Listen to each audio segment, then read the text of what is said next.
is a special one as it has been organized for the researchers who are pursuing their research work either to obtain a degree or write a research paper.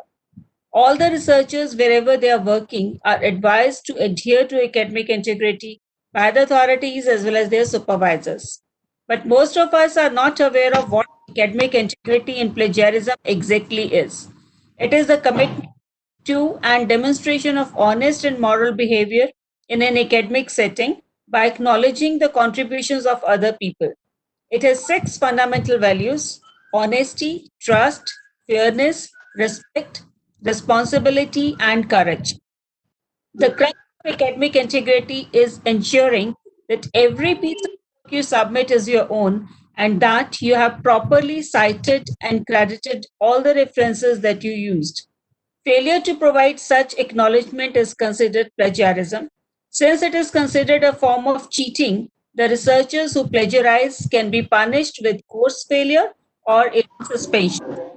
Now, in order to make you aware of the concept of academic integrity and plagiarism in detail, we have amongst us Professor Rupak Chakravarti from Department of Educational Science, Punjab University, Chandigarh, who would be speaking on academic integrity and plagiarism, understanding the spirit and technological interventions. And before I hand over the proceedings to Professor Chakravarti, may I advise all the participants to ensure that their audio as well as video is off throughout the course of the webinar to avoid any disturbance. You are all advised to fill up the Google form which would be shared during the webinar for e-certificates. Now over to Professor Chakravarti, please. Thank you, madam. At the very outset, I would like to place my sincere thanks and gratitude to Honorable Vice Chancellor, Punjab University, Dean Research Professor V.R. Sinha, and Chairperson Professor Preeti Mahajan for providing me this opportunity to interact with the research scholars and talk on a very pertinent topic, that is academic integrity and plagiarism. May I share my screen, ma'am, now? Yeah, sure. Thank you, ma'am.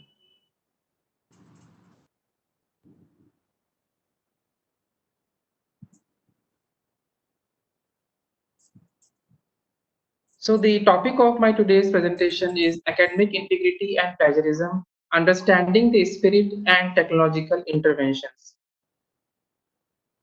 The topics I would be covering would be briefly on academic integrity and FFP, UGC regulation, plagiarism detection tools, paraphrasing tools, and online citation builders.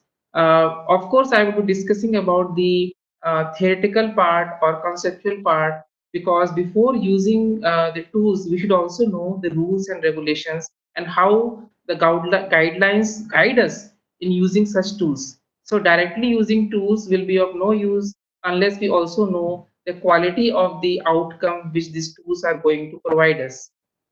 Academic integrity can be understood as a process of accessing, using, generating, communicating information in an ethical, transparent, honest, and responsible manner. Also, it is required that we should give necessary acknowledgement in the form of citation. So academic integrity is a kind of academic culture. It is the process of inculcating, imbibing, nurturing, and sustaining honesty, fairness, transparency, accountability, efficiency, and timeliness in all the activities which revolves around the academic setup of an institution. It is very essential that academic institutions should formulate an academic integrity policy and then implement it across the institution, because academic integrity policy, when implemented, is also going to provide us several benefits. For example, it will help us in enhancing our prestige, our recognition, our reputation, our ranking also. International Center of Academic Integrity has given several resources which are very relevant and useful for academic integrity, and especially the resources are also useful for the institutions which are actually planning to take initiative in the direction of academic integrity. International Center of Academic Integrity was established in 1992, and they have given a rating system. And if you follow the rating system for assessment of academic integrity status in an institution, then we would be able to identify the benchmarks, compare with our peer institutions, and it also provide data for strengthening academic integrity. The last conference was held on March 6 to 8, 2020, and the next conference of ICAI will be happening in March, during March 5 to 7, 2021. They have given top 10 ways to improve academic integrity without much money. That means for how affordably we can actually implement academic integrity. The first method and technique they have suggested is form a campus academic integrity committee. This is very important because unless we have some kind of committee to look after the issues pertaining to academic integrity, we will not be able to achieve success in terms of academic integrity. So it is a very, you can say, effective way, it is very affordable way, and a committee can be constituted. And if the committee during its first year of, we can say, running is capable of gaining some attention, it will also gain legitimacy, and it will also help in proceeding further in the forthcoming years also. Such kind of committee will include student bodies, academic bodies, library is very essential component of such kind of committee, then educational technology services, deans, administrative stakeholders, teaching departments. In fact, any area which is concerned with teaching and learning and research can be made a part of this committee. Such kind of committee has also been recommended by the UGC regulation on promotion of academic integrity and prevention of plagiarism. And under this regulation, UGC has suggested formulation of Departmental Academic Integrity Committee panel DAIP and Institutional Academic Integrity panel IAIP, wherein UGC has recommended that the DAIP will actually investigate any matter pertaining to academic dishonesty, and then it will forward its recommendation to IAIP. It has to be noted here that the UGC regulation, however, is not saying that DAIP is for strengthening or implementing or formulating academic integrity, but it is a kind of, you can say, reporting of instances where they feel that some kind of academic dishonesty has occurred. Second method they have suggested, ICI has suggested, is determine the state of academic integrity on campus. And to determine the state of academic integrity, they have suggested to conduct surveys. In fact, they have given two surveys on their website only, which can be readily used for conducting such kind of assessment across the institution. And I will be discussing the two set of such surveys during my course of presentation. Third technique they have suggested is making use of academic integrity rating system. Such system can be actually, if desired, can be framed and formulated by the institution, or they can be established or created by the higher body, apex bodies, who are the governing bodies. And the last option also is there, that if we want to use the AIRS of developed by them, we can also use that tool freely. There is no foundation. And fourth method they have given is provide an academic integrity checklist for faculty. This is very common in Western world, where the faculty members, either they are the newcomer joining the institution or they are already working there, they are provided with checklist. The checklist they can use for themselves for taking measures for regarding academic integrity, and they can also use this checklist for the student community and research scholars, so that they can sensitize them regarding academic integrity. This will create kind of, you can say, culture of academic integrity across the institution.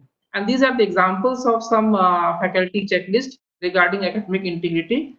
This is Georgia State University. And similarly, you can find many examples wherein you will find the checklist in the form of, you can say, bullets, and the teacher and the faculty and the researcher student, according to the, we can say, the applicability, they are supposed to tick them, check them, and then assessments can be done.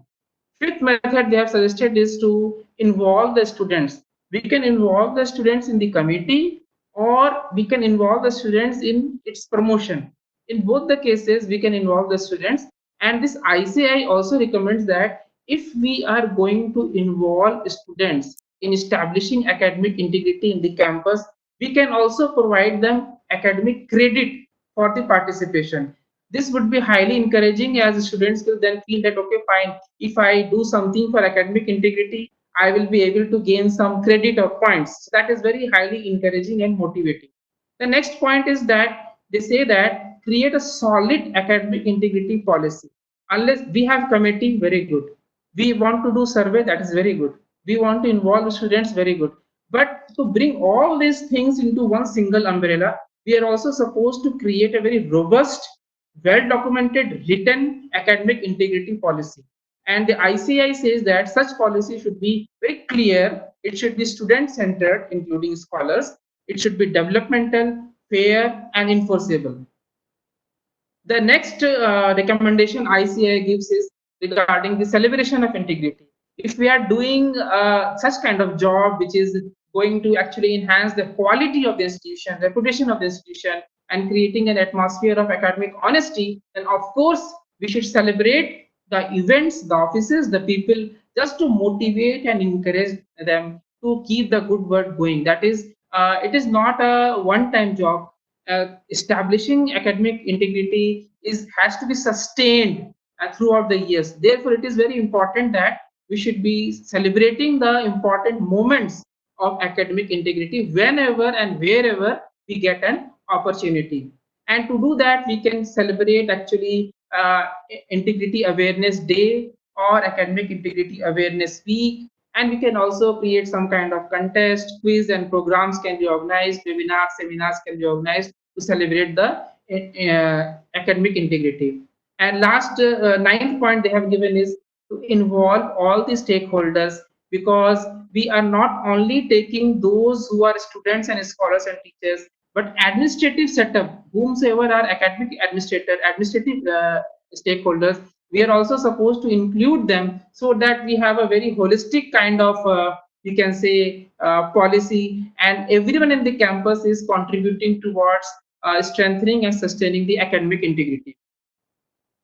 The relevant stakeholders will come from these areas, like colleges, affiliated colleges. We cannot ignore them. Department heads, committees, radio station, newsletter, magazine, student organization, library, workshop, mentoring. So you see, faculty orientation programs. All these should have an element of academic integrity.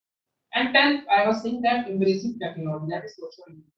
So we can post, we can write articles, we can create quiz, lesson plans or assignments, make short form videos and posts. So these are the 10 ways through which we can actually implement. And the 6 fundamental values of this academic integrity are courage, respect, responsibility, trustworthiness, fairness, and honesty. These are the strong foundation stones or the pillars, 6 pillars of the academic integrity. And these pillars, these elements should be present in the institution, as well as these should be reflected in the academic integrity policy of the institution.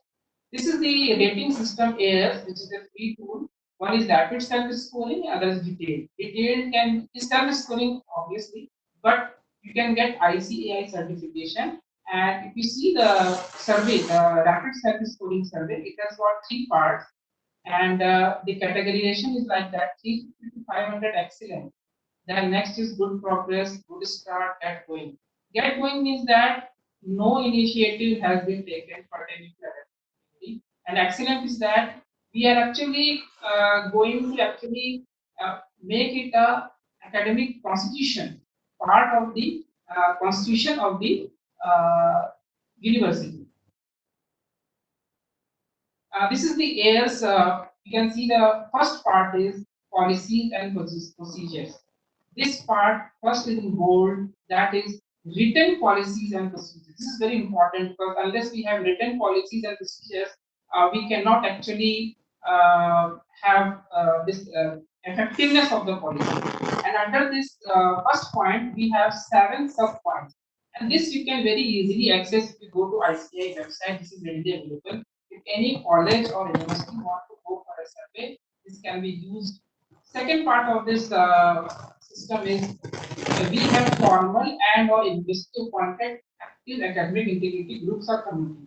So written the policy, then committee. This part also has, you can say, 7 points, and which can be used by the rating system for the formal assessment of academic integrity in an institution. And the third part and the last part of this rating system is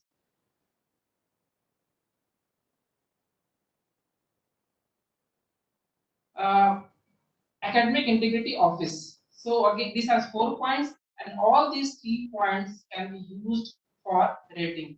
And the second part, first was self-assessment, self-scoring, rapid self-scoring. Second is detailed, and this can be sent to ICAI, and it includes qualitative questions also. And this can be sent to ICAI for getting ICAI certification, and we will also get comparative scores with other universities. So such kind of you can say rating systems are available which can be readily used by institutions to know the real status. After knowing the real status, the institution can actually strengthen their academic integrity policy, or if the policy is not there, they can frame the policy. This is the website of the academic integrity.org. Now coming to the correlation of academic integrity, FFP. FFP are known as the cardinal sins of research misconduct. First is falsification, fabrication, and plagiarism. So you can see that plagiarism is the one of the component of the research misconduct ecosystem, and one of the cardinal sins. Fabrication means that you have not collected any data, you have not done any survey, you don't have any mechanism to collect data, but you are producing the results. If you are producing result without data, that is fabrication. Creating invaluable things, so called, without any data, that is fabrication.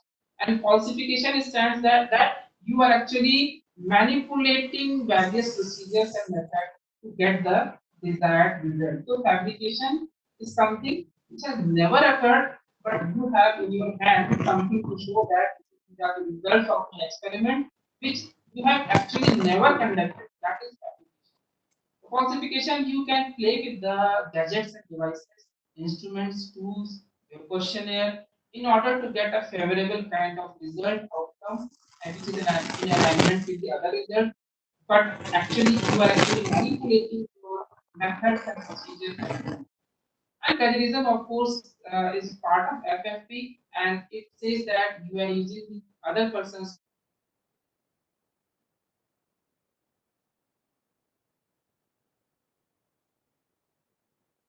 work, you are plagiarizing. See, it is as simple as that. So other person's idea, if we are using and pretending as if that they have been created by me, then that is plagiarism. So in one very important point comes to plagiarism is that even if you have taken the consent from other person and you are not attributing, not giving citation for a document, you are plagiarizing. So even if you have obtained consent from other person, you have to cite and quote that person, then you can say that you are not plagiarizing. This is the mind map of plagiarism, and you can see the terms which revolves around plagiarism. Two terms I would like to share briefly. One is essay mill and one is ghostwriter.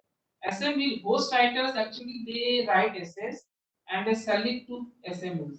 And students purchase essay mills, essays from essay mills by paying money, and they get the ready-made money. That is also very instance of academic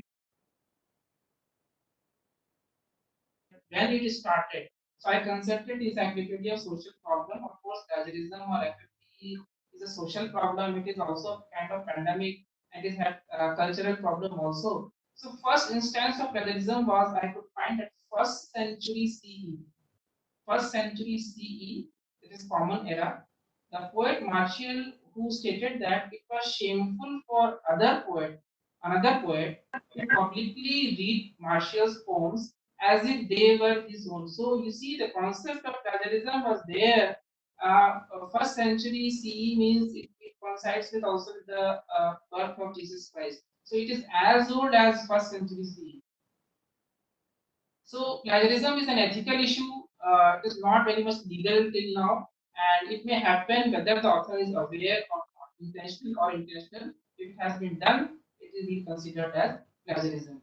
UGC regulation, which came on 23rd July 2018, says promotion of academic integrity and prevention of plagiarism in higher education institutions, regulations 2018. Under this regulation, UGC has defined academic integrity using three terms. These three terms are actually self-explanatory. One is proposing, second is performing, and third is reporting. So proposing means you are preparing some document, you are writing some manuscript, you are preparing some presentation, you are writing some research project, you are writing your synopsis, you are writing your thesis. That is proposing. Performing means we are actually conducting the experiment, we are actually collecting the data. And reporting means after analysis you are actually displaying it, you are preparing your research report.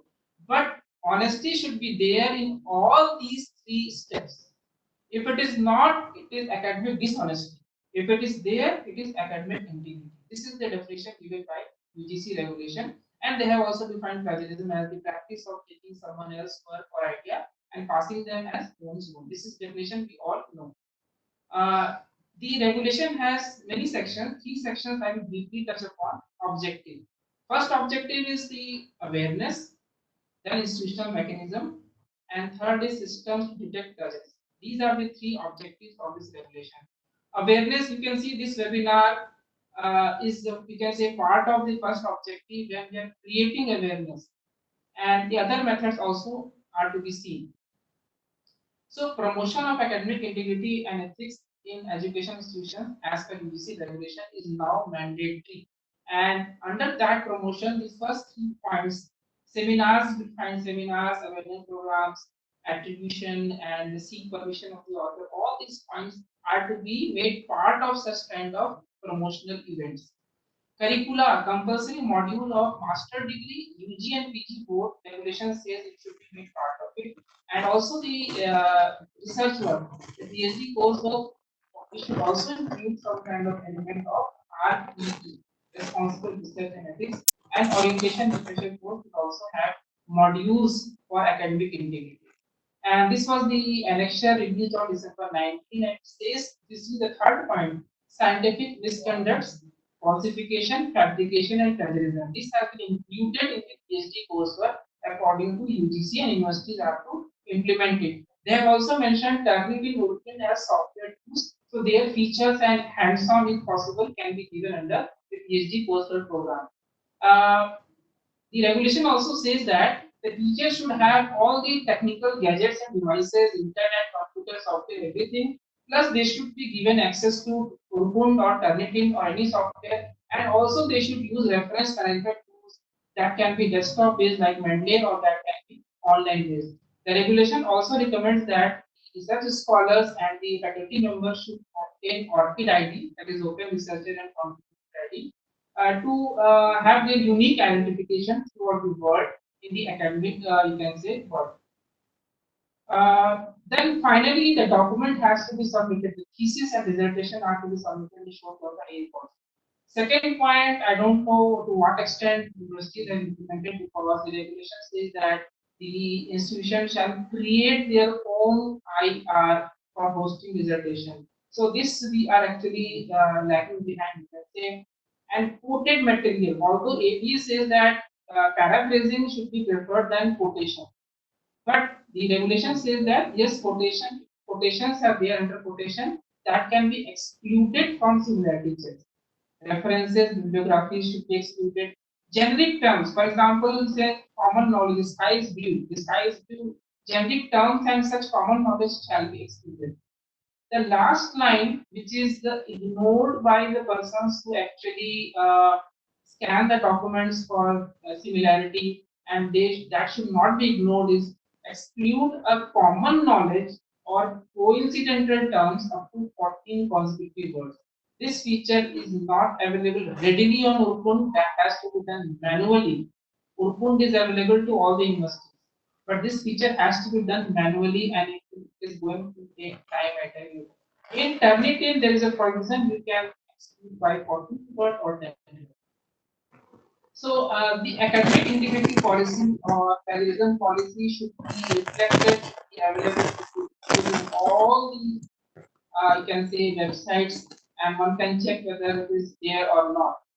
Penalties, UGC says that up to 10% there are no punitive actions, and that is level 0. Minor similarities in case of thesis dissertation, or in case of research project, in case of research papers also, publications also, level 0 is ignored. So minimum acceptable level you can say is up to 10%. But actually universities have, some universities have made it 15%, some have made it 20%. But if you see the regulation for thesis also and for manuscript also, the level one, the first one, the similarity is up to 10% is acceptable. So in all the cases, you will find that it is 10%. Punjab University has changed little bit, 10 words instead of 14 words, they have made 10 words. This is the minor change that we do. And second is that if we have by mistake submitted your work previously, and second time also you are checking, and the result is actually 100%, then the previous document, which is the previous version of the same document, the replica of the document, shall be ignored. If departments are not doing it, but according to the regulation, it is mentioned. I have actually taken it from the regulation only. Prior submission has to be there, and duly acknowledged secondary data has to be ignored. Self-published work, this I have put a star at the end because I will deal with that, but it says that self-published work, if duly acknowledged, can be excluded.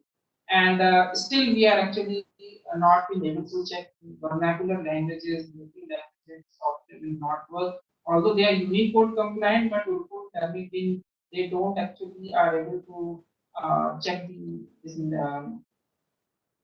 languages. Research methodology, if quoted, has to be excluded, and overall similarity up to 20% at Punjab University is acceptable. This is the next circular of UGC released on 20th April regarding text recycling or self-plagiarism. It says that in production in part or whole. This word whole here, I would like to disagree. But anyways, if whole work has been redone and you are quoting it, then how can it be accepted? But it's like that only. See the first point. Republishing the same paper already published elsewhere without. So if I change the without to with due and to citation, spelling mistake is there. So republishing the same paper with citation, I don't think this would be acceptable.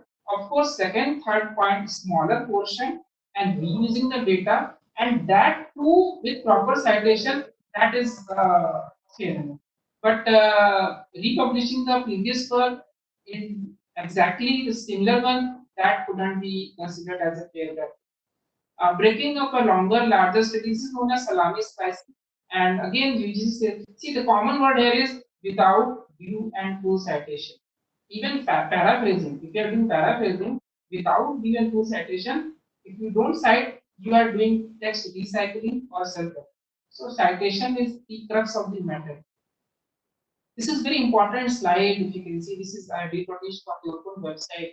Just see the first three bullets, and 33%, 40%, and more than. So this kind of you can say false positive are detected by the softwares. So any software says that the false positive are to be treated very carefully. Whomsoever is checking the document, they should identify the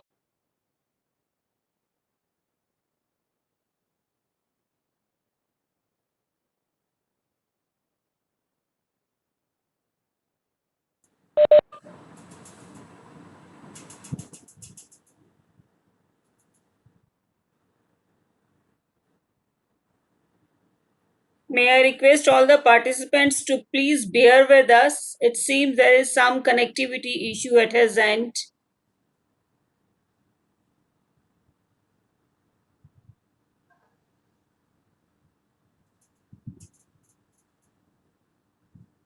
Am I audible, ma'am? Yes, now you are. Okay. So there is a difference between plagiarism and similarity. Similarity, this could be the shortest definition of plagiarism. Similarity without acknowledgement. I have written it. I don't know whether you can agree or disagree with me. Similarity without acknowledgement or attribution is correct. So similarity, actually the softwares are not plagiarism detection software. They are basically the similarity detection software. So it is highly mechanical, it is objective, it is numeric, uniform across all disciplines. You upload a document will give you result. That is similarity. That is software driven. No human intervention is required. But if you want to judge the plagiarism, then come to the left part. It is highly subjective, it is unquantifiable, there are variations, basically variations. Software can't measure and analyze plagiarism beyond the scope of software. Software can only act as a deterrent, and human intervention is must if you want to identify plagiarism. And this you can also see. This is the paper published in 2019. Turnitin, is it a text matching or plagiarism detection tool? You can find it in Colgate Center. And I take you to the conclusion of this paper. It says that therefore it is pertinent for students, researchers, and faculty members to comprehend that Turnitin is not a plagiarism detection tool, but it is a text matching tool.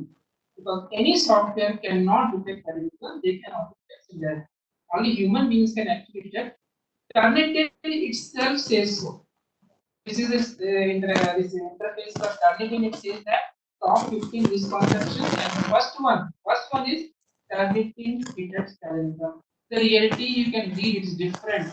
Same human being will detect that because we have to see the context. We have to omit the false positive and those common knowledge and coincidental terms up to 14 consecutive words. We have to understand its meaning in detail. What it means consecutive words, or it may be 10 consecutive words. Are we going to see the whole report and identifying those false positive and omitting them from result? That is very important. So, authenticate, which is the more robust version of terminating, same thing says that there is a this misconception. So, you see the curly bracket text, the combination of technology and human analysis needed for most thorough verification. Not only technology, but human beings also required. Urkund also says that it is a preventive tool. It is a preventive tool. It cannot detect terrorism. Question arises: how similar is too similar? The answer is that matching text itself is not indicating of terrorism. This is very popular website that is called website. Such kind of you can say remarks you can see on the website of the software provider, the vendor themselves. So if they are acknowledging and doing that this moment, so we have to understand that the difference between sincerity and the terrorism because they will say that it is up to the person who is evaluating that maybe the instructor or the educator or the authorities to decide what is the terrorism and what is the similarity. Even high similarity is not reflective of parallelism. And I can give you so many examples. You can read there. At this site, I have not created. This is actually their site, and they have written that Targeting does not check plagiarism. And see this example of Urkund also. Urkund is also saying that first and foremost, Urkund should be viewed as a tool for teachers to assess potential plagiarism.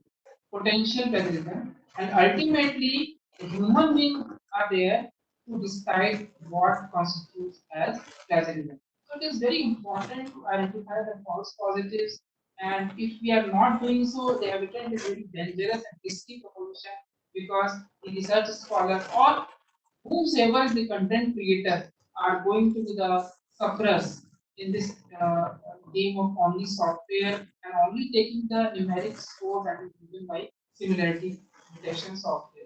So false positives are to amplify. They should be taken very seriously, and irrelevant data should be omitted from the results. Now, one very pertinent question also researchers ask me: what is the difference between targeting and now the question is very pertinent, and we have also used both the software, and to some extent, I have found the answer. And you can see that 7 trillion phases across our database. This is terminating 1 billion permissions per day. One of the world's top 100 universities are using it. And Urkund says that prevention that simply works. 80 countries are using Urkund 5 and easy to use, efficient, reliable, very good time. And filters are available in Target readily, quotation, bibliography, words, possibilities. But in Gurukul, exclude bibliography is not readily available. Exclude quotation, you will have to do manually. Once the result has been generated, you can say that Turnitin is perhaps more result friendly in terms of applying the filters that you can see. But there are some features which are there in Urkund also. Urkund, you will have to actually click on the slider quotes. So it will identify the quotation mark. Then you will have to ignore those quotations in case they are properly cited. The difference of words versus percentage is not available in Urkund. It is available in Turnitin only. For example, you can see here, you can apply either words or percentage. I have applied this percentage here, words here, 10 words, and you can see that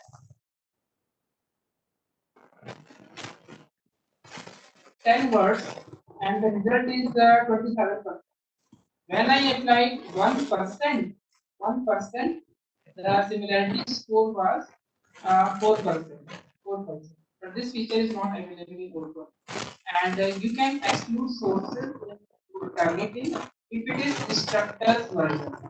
If targeting is the student version, this feature of excluding source is not available. So you can exclude one source or you can exclude source of two source, you can exclude from targeting. In you can omit sources. That feature is available and you can omit sources readily, that is known. But if I recall the UGC regulation, it says that if by mistake you have submitted tab, then it will show 100% similarity and you can have to ignore the whole English version of the document. That feature is available in Urkund. I will show you how. This is the slider where you can click to left or to right, include in the analysis or you want to exclude. And you can see the three tabs at the top: findings, sources, and impact. And this is the sources, list of sources. And if you click an arrow button, you can exclude. I will give an example. This is an example where the thesis was submitted in Urkund system, and by mistake, you can say it was made part of it. So when second time it was checked, the score was 100%. So in that situation, you can actually remove that source and 100% will reduce to the real score of score. So that feature is available in Urkund and you can just click on the slider. Once you omit that primary source, which is the replica previous version, in that case it will ask you to switch over to other level, level 1, level 2, level 3, and you can choose the level 1 and save and continue. You will find that 100% is reduced with the real text similarity. It will not say 100% then. So that feature has to be used.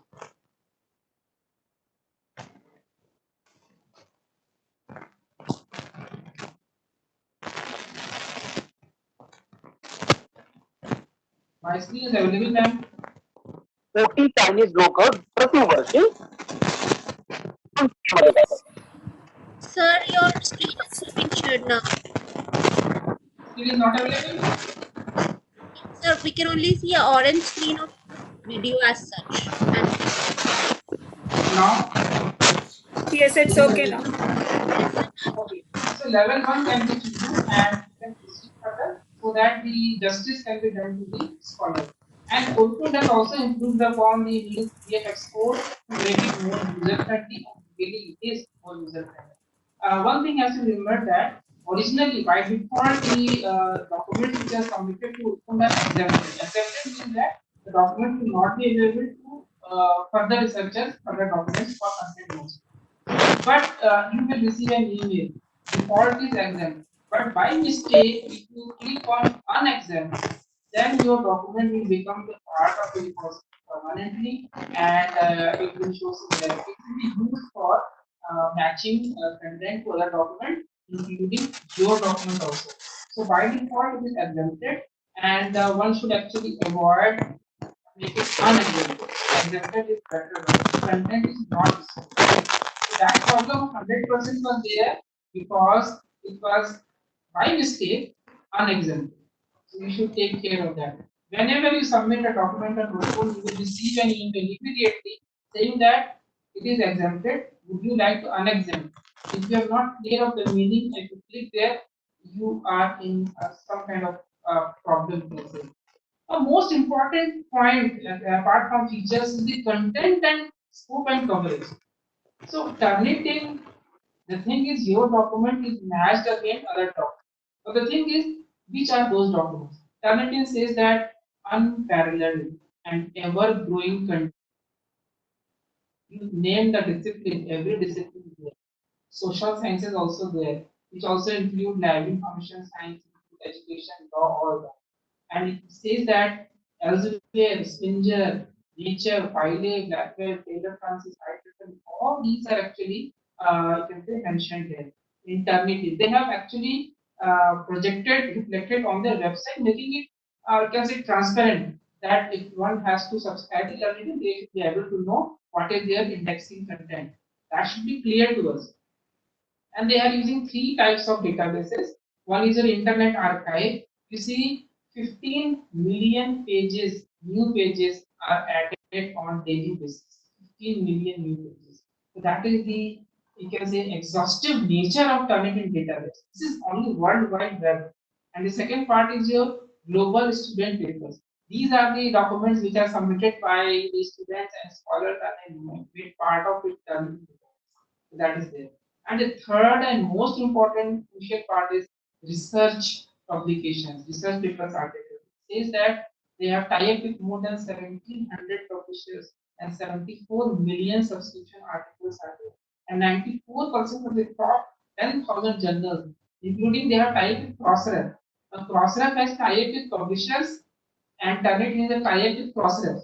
So therefore, their scope and coverage, the content matching the level field, the level playing field is very vast, and that is unless they are actually giving us misinformation, don't know, but on their website they have actually mentioned this. And you can also add any URL if you want to make it index to a target page, you can add it. One very interesting thing is that Authenticate, the superior version of Turnitin, same company. They have also mentioned the databases, and you will find new entry like ProQuest and also find Wikipedia. Wikipedia is a very you can say mega resource, and it actually tackles with 350 edits per minute. And Wikipedia also actually uses Authenticate for analysis of similarity. One very interesting resource I would like to mention here is Core. Core is considered as the world's largest collection of open access research papers. So, if you ask me about the free tools which can detect similarity, then the free tools will search in World Wide Web. Even they are not going to search your publication with open access repositories, and here you find that the core database, which is the world's largest collection of open access research paper, and I was very happy to see Vikash Gaiwani, data researcher, and Sucheta, PhD student, who are part of this core, the world largest. And Turnitin is having partnership with core. So now imagine that your paper is not only being matched by only the premium subscription-based databases, but your content is also being matched by the core database, which is the world's largest repository. That's very you can say you can have trusted source, you can say. And Urkun has written IEEE, Taylor and Francis, and Wiley. And if you click read more, then you will land up to the same thing. You can find Engage, IEEE, Taylor and Francis, and Wiley. And both of them actually, the technology behind similarity detection, not value detection, is the machine learning and artificial intelligence. They use ML, AI, and NLP and deep learning for content matching, test matching. Their algorithms are run by the machine learning only. And Urkun and Tanit, both they use this, and they have written this. Urkun have also written that we are using machine learning power analysis.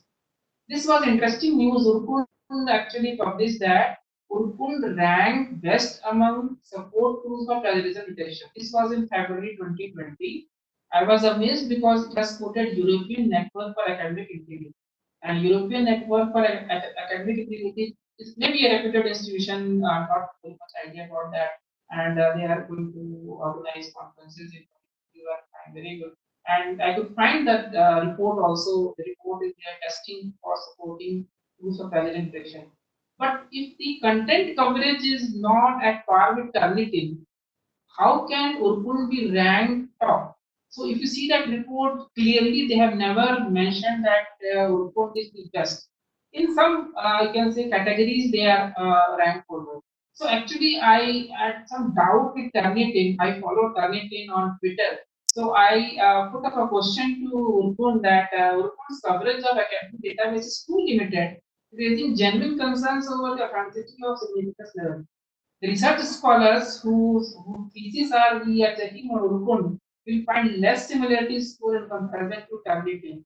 The simple reason could be that the databases behind the scene which are being used by tableting are far larger, bigger than in comparison to Urukun.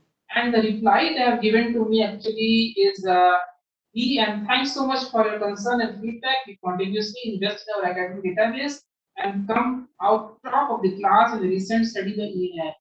I again requested them it would be great if you could share the names of the databases, but they were silent. So they were ranked highest fine. See, Urkun was selected in India, welcome to India, because of they were L1. L1 means lowest one. There was an open tender. So I think based such kind of tool which detect similarity, they should be decided not on the basis of the price they have quoted, but they should be accepted on the basis of the content they have, the index. Because if you have nothing, your result will be zero.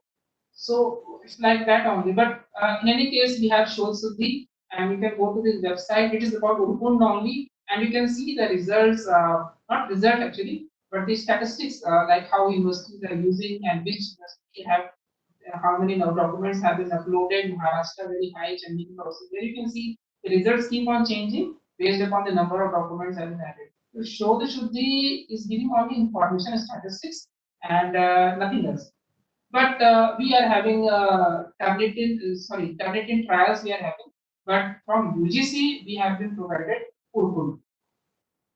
So when you are using some free similarity detection tools, then you must read the terms and conditions, the privacy policy, data retention policy, and data reuse policy, because they may sell your work to their sister concerns for monetary basis. So for that, you should first read the privacy policy, otherwise they will misuse your document. That is very clear. There is one tool which is very primary or basic tool, that is Plagram. It can be used for similarity matching with only the limited worldwide. Actually, you cannot compare any free tool with the paid tool because their indexing coverage is very high, and free tools cannot do that. Even then, there are two, three tools. One is Plagram, and this is the tool Plagram. And second is flag aware. Flag aware was mentioned in that report where Upon says that we were ranked the topmost. There, flag aware was there, and I have not used it. Flag aware can test documents up to 10 pages, and as a free tool you can use, but only after reading the terms and condition and privacy policy. Never use a tool which is which creates bibliography and citation, and side by side they also do plagiarism testing. Never rely on them because they may misuse your work. Now paraphrasing, as I said, is an art and science, and it is not merely actually restating the word, but you will have to actually understand the context of the author, and you will have to add your also. But okay, paraphrasing is preferred to direct quotation as per APA, and it should be done in relation to or in the context of your own argument. The line above is restating someone else's ideas in your work. That is not actually paraphrasing. You will have to add the second line also to explain someone else's idea in relation to or in the context of your own argument. And you can use synonyms, very good. Structure of sentence, structure of author's expression, change in voice, parts of speech, noun to verb, verb to noun, and vice versa. You can do noun to adjective, adjective to noun. These are related to grammar, and you can download this whole tutorial by So Jones. And he has mentioned how we can use English grammar skills to actually do paraphrasing. But paraphrasing, doing paraphrasing is easy also if you follow these steps. Read the passage carefully many times, then put it away. Then take a white piece of paper, blank sheet of paper, and write in bullets or points. Then convert it into paragraph. Then compare that what you have written and what was the original one. What elements are missing, then you have to cite the original source. The length should be ideally the same, and we should also use signal phrase. Signal phrase protect you from actually claiming that the work is mine.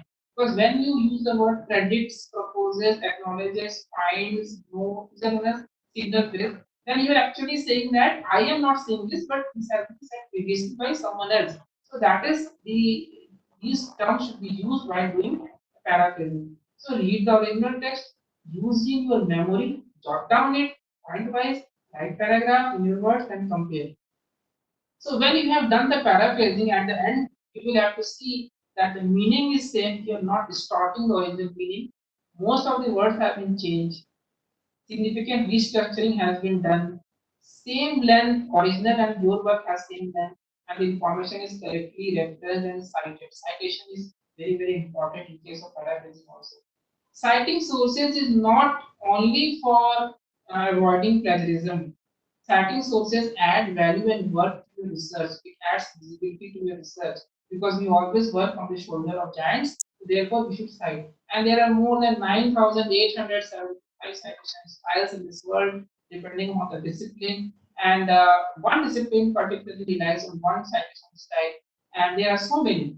For example, in social sciences, we are generally using the American Psychological Association APA citation style, and in many universities abroad also APA is used very heavily in social sciences, including some also in MIT they also use APA citation style. These are the online citation builders which are very popular and used by research scholars.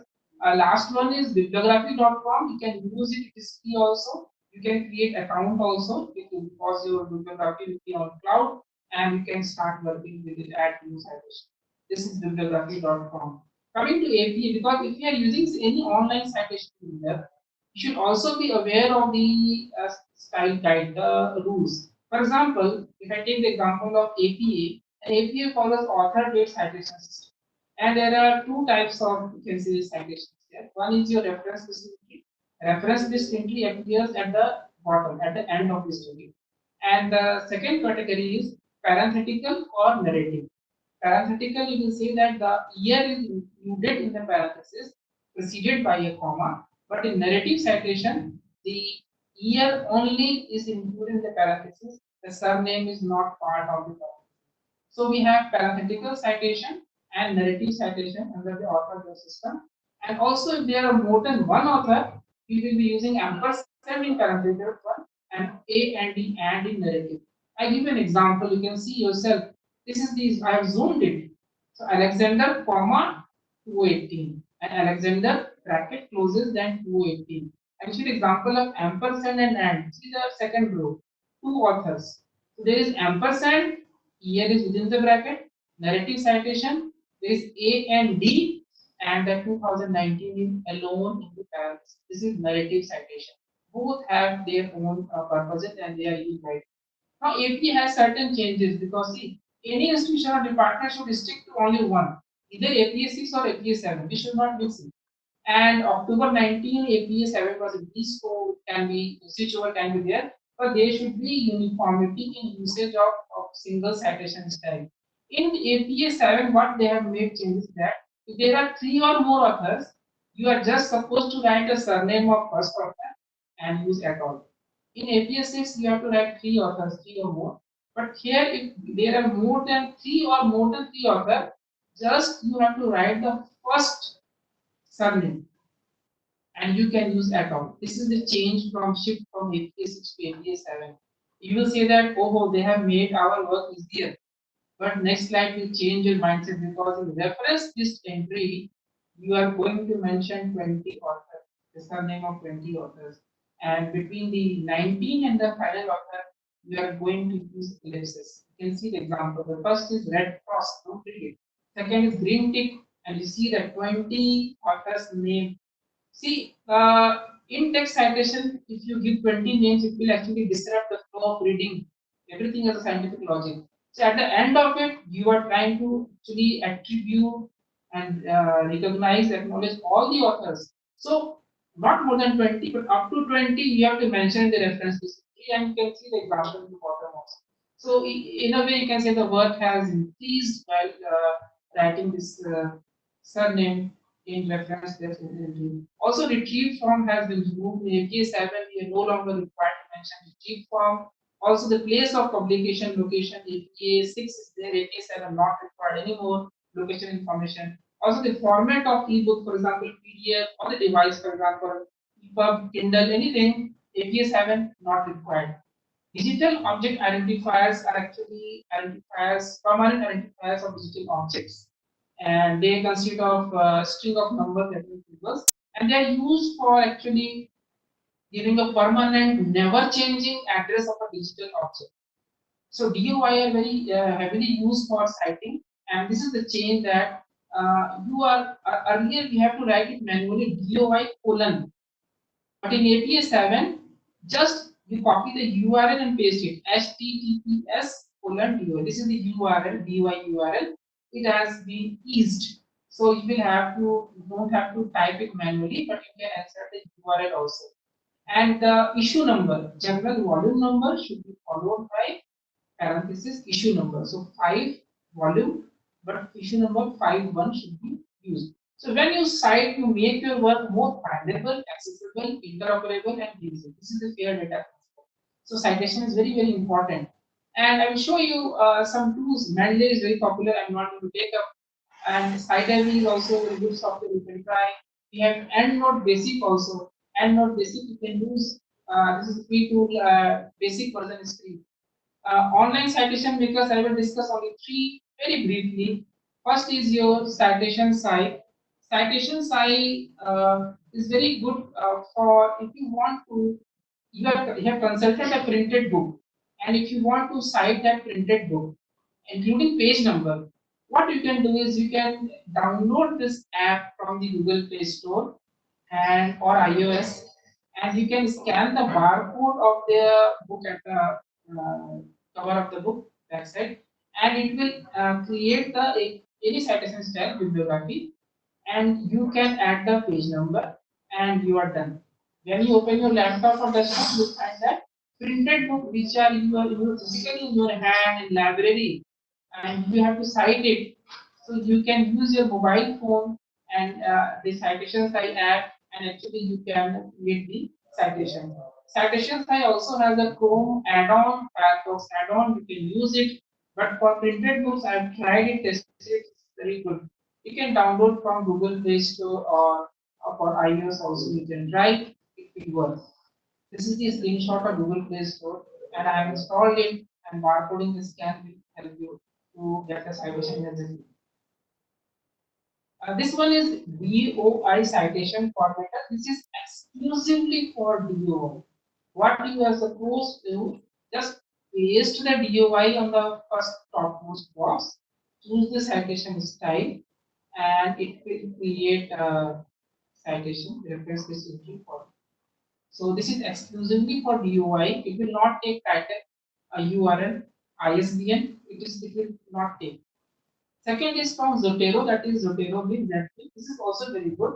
You can go on creating number of entries, and at the end of it, you can copy it. It will accept URL, ISBN, DOI, and title, and every other, you can say, components which are normally used for creating bibliography.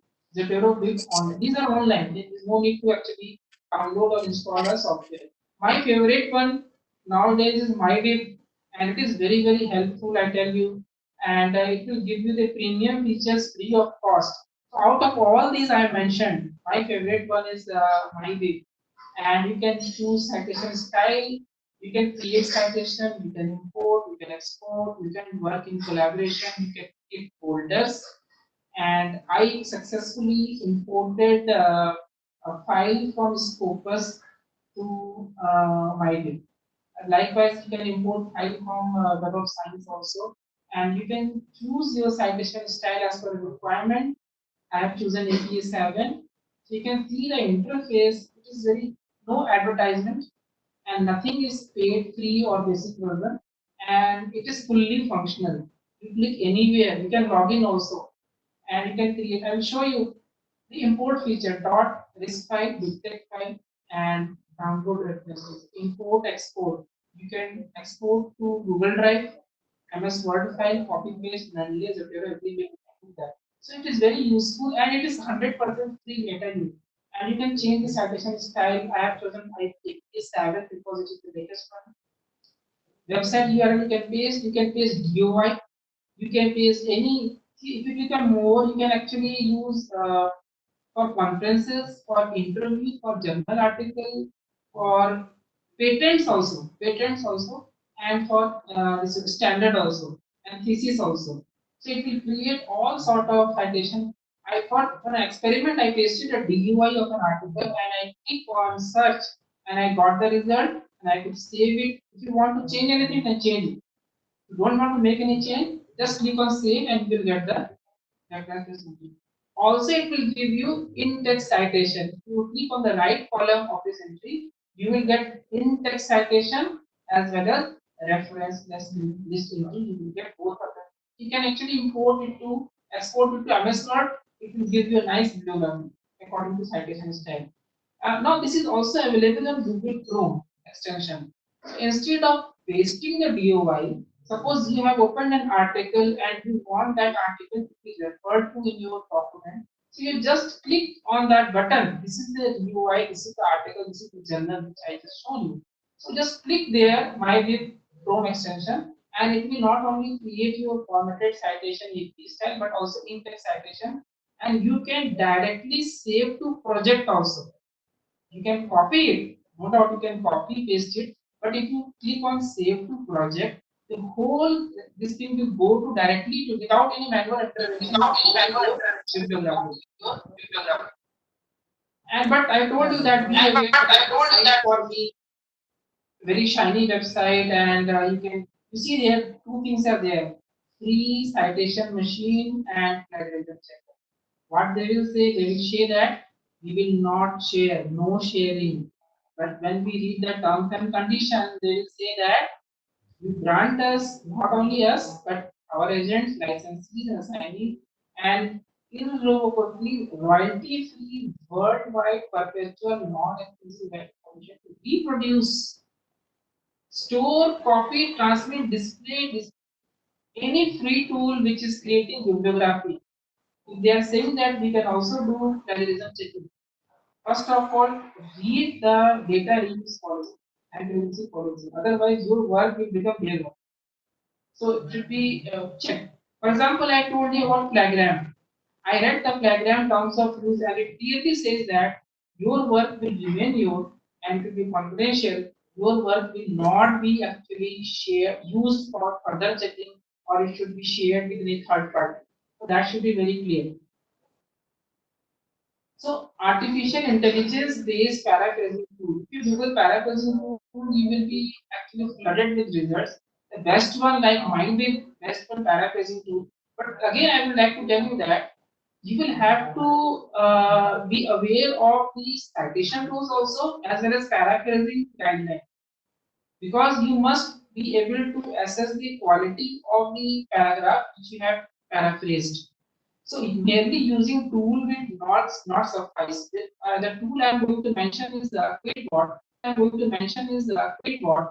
And it has raised $4.25 million for their R&D, research and development work. And yes, when Turnitin Urkund are using artificial intelligence and machine learning for similarity detection, not plagiarism detection.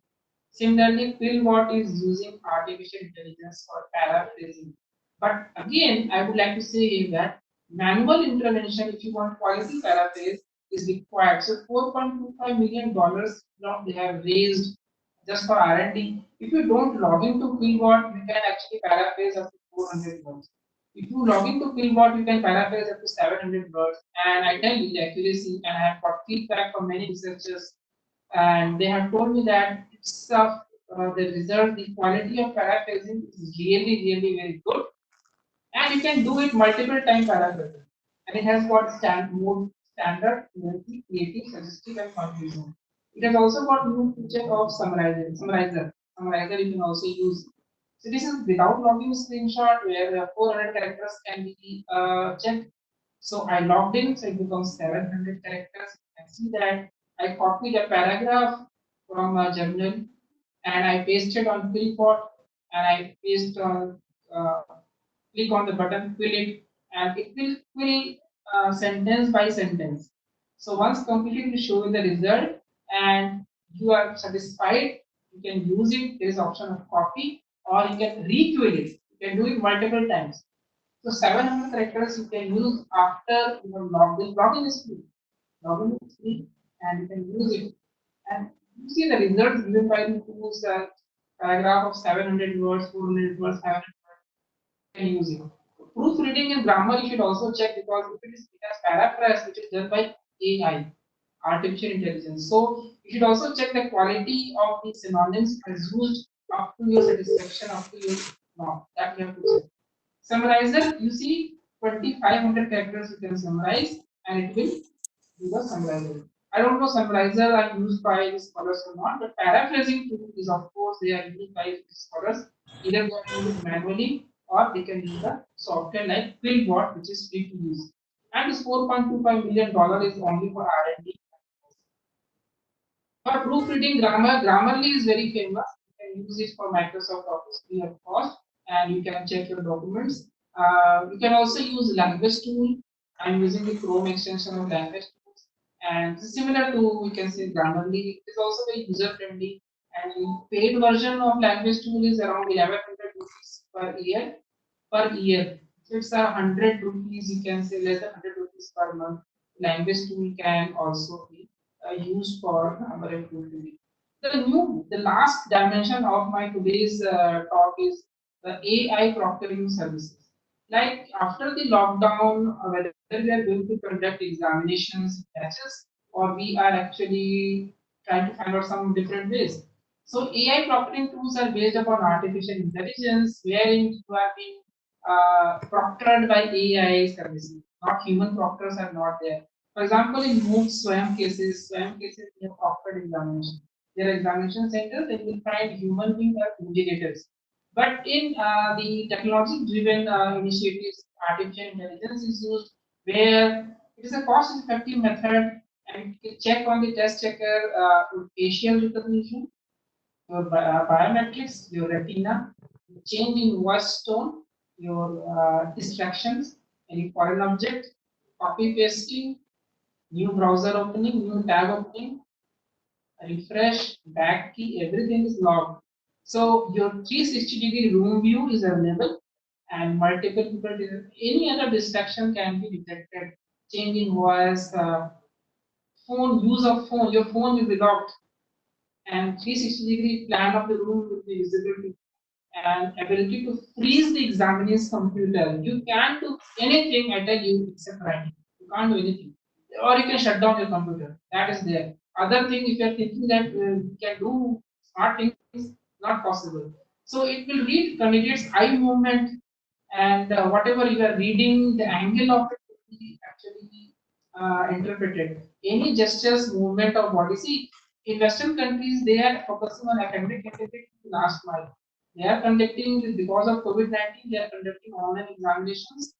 And for that, they are relying on this because that is cost effective, and you are seeing a lot of papers, which is environment friendly also, and a lot of resources can be saved.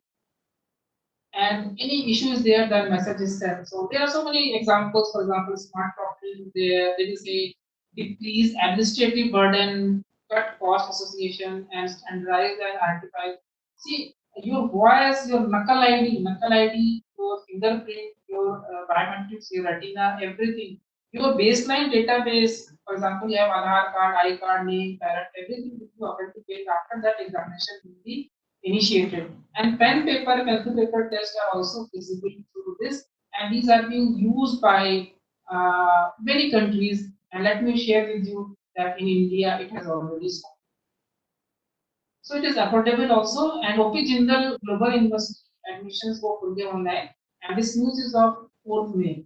And if you scroll down, you can search this, you'll find that they are also actually using this PSN View for online examination. PSN View, they have a different product, OnView. OnView, I will show you that product is used for conducting online examination. So they are not actually delaying their academic session, but they are trying to find the new ways. You can do return on investment ROI, manually assign a center, conduct examination, or do like this. You can compare that how you can conduct examination. The product is OnView. This product is used by them for your online examination, which works on face matching technology, ID verification. And this word, if you search on Google browser lockdown or mobile lockdown, you will find results on the prices of mobile phone coming down or going up. But it has an entirely different meaning. Browser lockdown or mobile lockdown, that locking your device completely so that you can do nothing except typing. That is browser lockdown, and is your mobile lockdown. So all kind of authentications are done initially before the commencement of the examinations.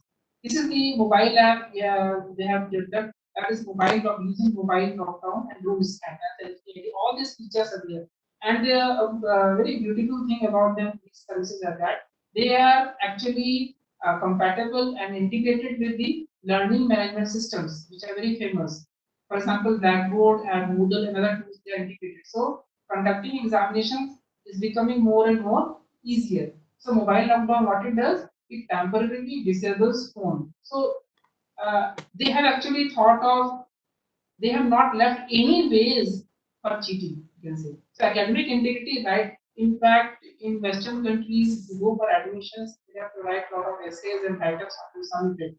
Right from the admission to the examination evaluation, they are relying on technology, and they are using this your similarity detection tools and conducting online examinations. So this is a view how they work, and this is Respondus. This is very prestigious company, Respondus, and Respondus have the Respondus monitor for fully automated proctoring online examination, and they have the gold standard of lockdown browser where you can't do anything except writing. You cannot actually share screen. You cannot do remote access. Cannot use print screen. No browser menu will work. Right click menu, keyboard shortcut. Anything you have is coming to your mind, you go to their site, and that nothing is allowed. So you can read the only first and third point. Lock down the complete testing environment. Everything is locked down. Every method of doing something is not available. And the third point is you cannot switch to other application. So you can say that in a way. When I say testing environment, means the room and the furniture and the device you are using is beyond access for any human being or any device. So in that environment, the examinations are conducted. Now in India, I am Sambalpur. I have adopted this system of using online proctoring system. And this news is of 14th May. And again, this news from Disha TPC that I am Sambalpur students to write exam from home using online proctoring system. So in India also they have started not only using the online proctoring system with the vendors. Vendors are there in India also. But the next slide shows that next slide from this only. No scope of human error, substantial reduction in cost. These bullets are actually part of the news item regarding the IIT summit. So buffer time is there for network discussion. I can read, no phone calls, everything is there, complete transcript. And the post examination collection of the answer sheet and everything will be of copy. Scanned copy will go there. And that is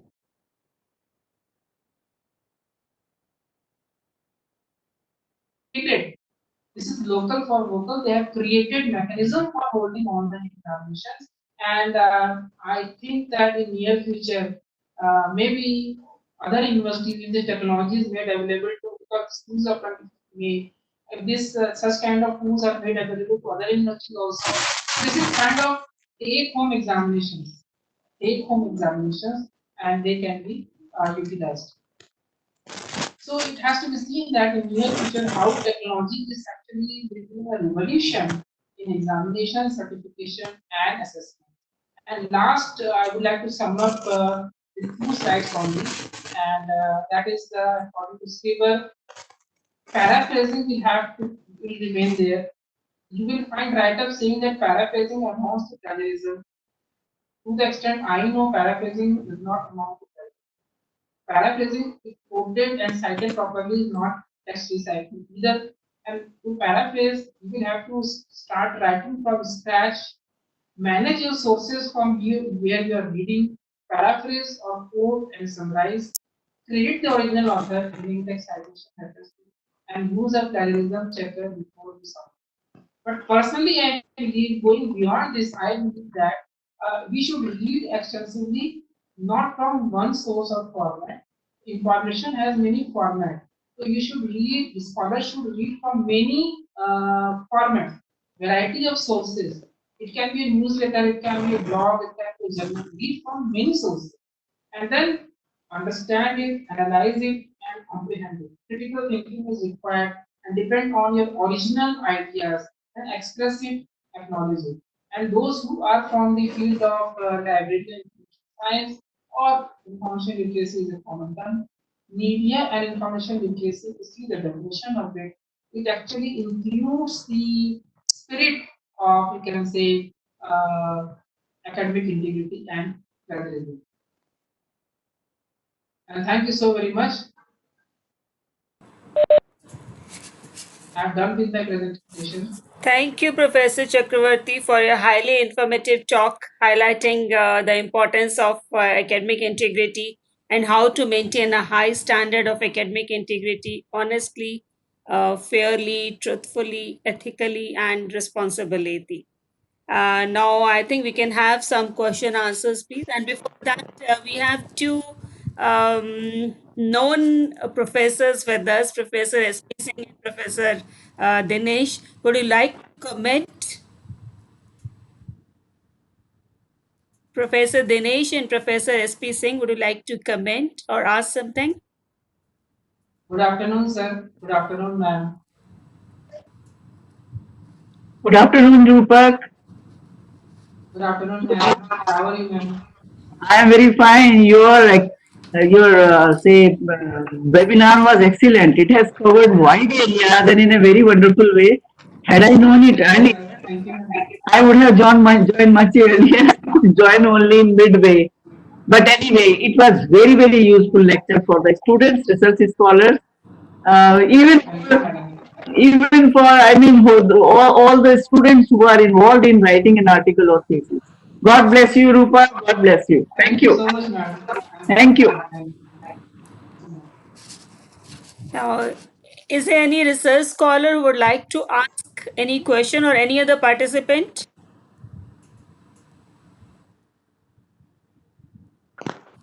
Hello. Yes.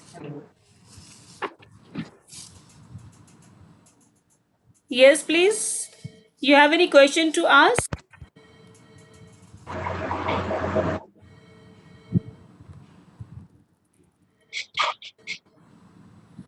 Ma'am, I forget to share the link of certificate. If we continue Yes, you for 2 can. minutes, I will share the link. Yes, you can share it. Professor Okay, Gupta, just you are already unmuted. You can ask.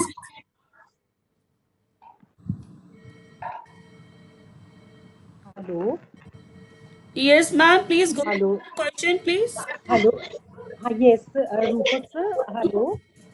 Yes, yes, yes, I am go ahead. listening, please. हाँ जी sir, मेरा एक question था. बहुत बार हम articles जो है वो check के लिए डालते हैं, चाहे वो अरकंड है और भी अदर टर्निटिन, लेकिन बहुत बार होता है कि एक पैराग्राफ है जिसमें बिल्कुल कहीं पे भी नहीं आया कि plagiarism is there first time. Second paragraph में फॉर एग्जांपल आ जाता है कि आपका इतना सिमिलैरिटी इंडेक्स है, लेकिन वो सिमिलैरिटी इंडेक्स को हम बिल्कुल ठीक कर देते हैं सेकंड टाइम. फिर जब सबमिट करते हैं तो फर्स्ट पैराग्राफ जिसमें कोई सिमिलैरिटी इंडेक्स नहीं आया था फिर उसमें आ जाता है. मैडम ऐसा है कि मैंने आपको अभी स्लाइड में दिखाया था जहाँ उर्दू ने खुद ऐसे एग्जांपल दिए हैं जहाँ पे उसने बिल्कुल ही गलत इंटरप्रिटेशन करके और सिमिलरिटी का परसेंटेज फाइंड किया है। तो ये उर्दू या टर्मिनेशन ये कहते हैं कि हमें फॉल्स पॉजिटिव क्या होते हैं समझने पड़ेंगे और एक कोइंसिडेंटल टर्म और कॉमन नॉलेज क्या होता है समझना पड़ेगा और हमें किस तरह से 14 पॉजिटिव वर्ड को या 10 पॉजिटिव वर्ड को कॉमन नॉलेज को किस तरह फॉल्स पॉजिटिव्स को एक्सक्लूड करना है। ये तो जो person who is actually scanning the document checking that उस पर्सन को उस रिपोर्ट जनरेशन के टाइम पे इंटरव्यू करना ही पड़ेगा, करना ही चाहिए अकॉर्डिंग टू यूजीसी। अगर कोई So, but कहे यार they're not इसमें taking, different but they're not taking this into account. Every time this happens, every time this it happens, they requires don't change of take. mindset। अगर आप सिर्फ number पे जाएंगे, आप सारी पॉलिसीज को भूल जाइए, रेगुलेशन को भूल जाइए। अगर आप नंबर पे क्लिक करते हैं वो तो फॉल्स पॉजिटिव अच्छे से लेगा, आपके नाम और ईमेल आईडी भी लिखा है, तो फॉल्स पॉजिटिव को हमें वहां से एक्सक्लूड करना पड़ेगा नोट ऑफ लेटर। ऐसा ऐसा उर्दू कहता है, ऐसा टर्निटिव कहता है, ऐसा लिटरेचर कहता है और ऐसा आपको यूजीसी का रेगुलेशन कहती है। तो आप इन चीजों को नेगेट नहीं कर सकते। हाँ ये मुश्किल है, टाइम कंज्यूमिंग है, आपको लगता है जल्दी से नंबर आ गया काम खत्म हो गया तो ठीक है, लेकिन अगर रियल सेंस में आपको सिमिलैरिटी में से करेक्शन ढूंढना है तो आपको फॉल्स पॉजिटिव को एक्सेप्ट करना ही पड़ेगा, नहीं तो Yes, sir, but this is not done in various departments there in PU itself. I know because ये टाइम कंज्यूमिंग है और ये मैकेनिकल जॉब है ही नहीं। सिमिलैरिटी चेक करने तक का काम मैकेनिकल है, सिमिलैरिटी के बाद जो चेक करने का काम है वो मैकेनिकल नहीं है। और वहां पे आपको Yes, है। ऐसा पर्सन भी चाहिए, स्कॉलर भी चाहिए सामने जो कि सब्जेक्ट की नॉलेज रखता है और सुपरवाइजर भी उसको देखेगा। ये तभी चीजें हो सकती है, शॉर्टकट में नहीं हो सकती। Shortcut is Yes, so only this for is what similarity not for so every time the shortcut is followed, या तो इधर we are told कि अपने आप कर लीजिए, हमें भेज दीजिए अर्कंड की रिपोर्ट, उनको कुछ लेना देने नहीं except the similarity index, whether that is below 20% or that is above 20%. That's it. इसका रीजन ये इसका रीजन ये है कि एकेडमिक इंटीग्रिटी पॉलिसी जो यूजीसी की है उसकी इंटरप्रिटेशन जो है सही तरीके से नहीं की गई है और हम लोग सिर्फ नंबर को फॉलो कर रहे हैं, इंटरप्रिटेशन का सवाल है। इसीलिए अवेयरनेस की जरूरत है, आप कैसे आर्टिकुलेट करें, कैसे डिफेंड करें अपने टॉपिक्स को, जो रेगुलेशन को, ये बहुत जरूरी है। आइडियली स्पीकिंग Yes, तो होना ऐसे ही चाहिए। Professor Rupak, before hello. we take up the next question, may I inform all the participants that we have shared a link which you are supposed to fill up for the e-certificates. They are in the chat box. Please do it right now. And we can have मैंने questions now. मैंने भी share नहीं किया है। No, मैंने Neha share has नहीं already किया। done it. Don't worry. Neha has shared it. Only the emails are required. Rest all we'll do it later. Yes, any other question? I think Professor Dinesh wanted to say something.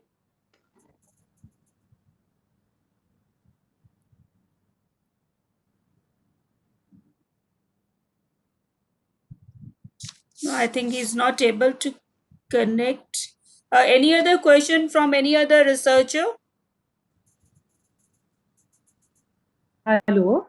Yes. No, since nobody is there, I'll ask him again the question. Sir, मैं आपसे ये because being from the law background, हमें like bare acts or the bare language, that is the language by the आपका question parliamentarians is really. पूछने से पहले ही मैं समझ गया। Hello. आप हाँ सुन जी, रहा yes. हूँ। यूजीसी के रेगुलेशन में आप देखेंगे एक्सक्लूजन में लॉ वर्ड स्पेशली यूज किया गया है और जो ऑनरेबल सुप्रीम कोर्ट या जो ऑनरेबल जजेस के जजमेंट होते हैं या वेरिएट्स होते हैं उनमें ये बहुत ही ऑब्वियस है कि हो सकता है सिमिलरिटी दिखा है। तो ये वही बात वही है कि those persons who are actually evaluating they will have to treat it as false positive. नहीं तो आप जजमेंट को चेंज करेंगे किसी जज के तो Hello. आप उसका मीनिंग। हाँ बताइए। सर आप मुझे सुन रहे, पहले सुन नहीं रहा था, there was voice breaking, now it's clear. हाँ मैं सुन रहा हूँ, बताइए। Your phone was also on, Neelam. So please put your phone on the mute position and then ask the speaker.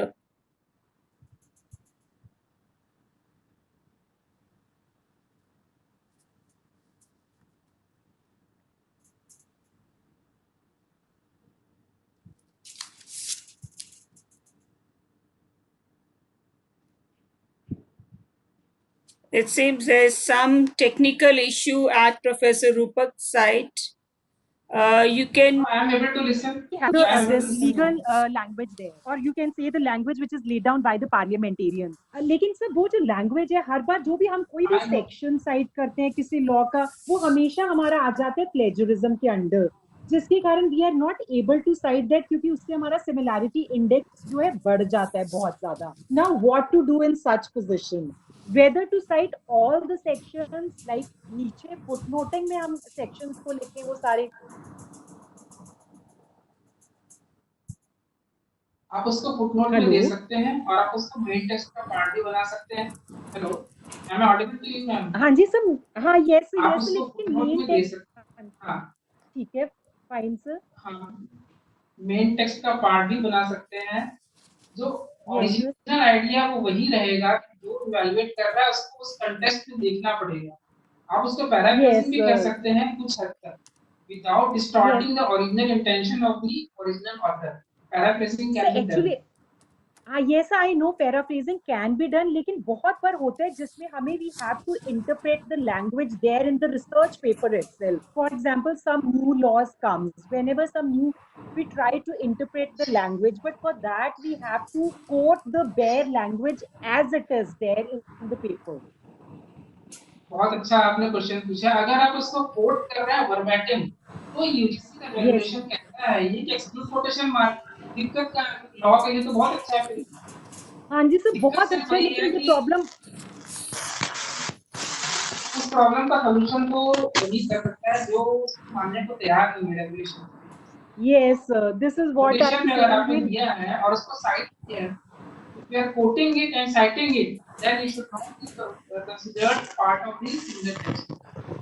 Yes, so this is what I wanted to, because these people, the department people, they are not taking into consideration this thing. Not at all. But that is their problem, and especially our problem. We are sending the research papers there, we're getting them back because the word, the limit crosses. That is beyond 20% because of those sections.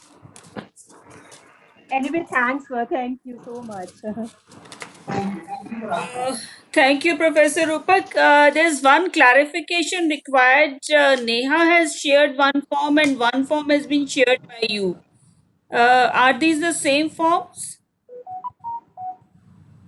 Madam जो form मैंने share किया है वो मतलब वो That use is a करें. complete form. So I request all the participants to fill up the form which has been shared by Professor Rupak. Since he was busy, so Neha has shared another form. So you can fill up the form which has been shared by Professor Rupak Chakravarti. So I think now we don't have any other question. So in the end, I once again thank Professor V.R. Senha, our Dean Research, Punjab University, Chandigarh, Professor S.P. Singh from University of Delhi, and Professor Dinesh Kumar Gupta from Kurukshetra University for joining us here today. I also thank the Punjab University authorities for allowing us to organize this webinar, especially for the research scholars. I also thank all the research scholars for joining us and clarifying any issues whichever they have on plagiarism. Thanks are also due to my colleagues, especially Professor Rupak Chakravarti, for delivering the talk today. Thank you all. Please stay home, stay safe, and adhere to academic integrity. Thank you very much. Ma'am, whether the chat box is there here in WebEx, Cisco Yes, WebEx it is chat there. box? The last third icon is for chat. Okay, I think iPad is showing it differently. That is the name of the Maybe participant there. if there is any participant who has still not filled up, I can wait for a few seconds, few minutes more. Yes, ma'am. Yes, Yes, ma'am. I can I wait. have. I can wait for you to Okay. fill up the form. Just click at the form and rest everything will be done later. Okay. They can copy paste on their. Yes.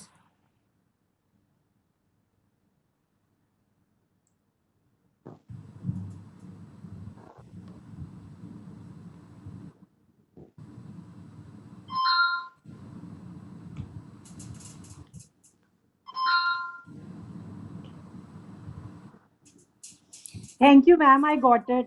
Professor Rupak has shared his mobile number also if you have any problem, because he's only looking after the e-certificate. So if you have any issues, any of the participant has any issue, you may contact him also. So thank you everyone. Okay. Thank you once again and a good day.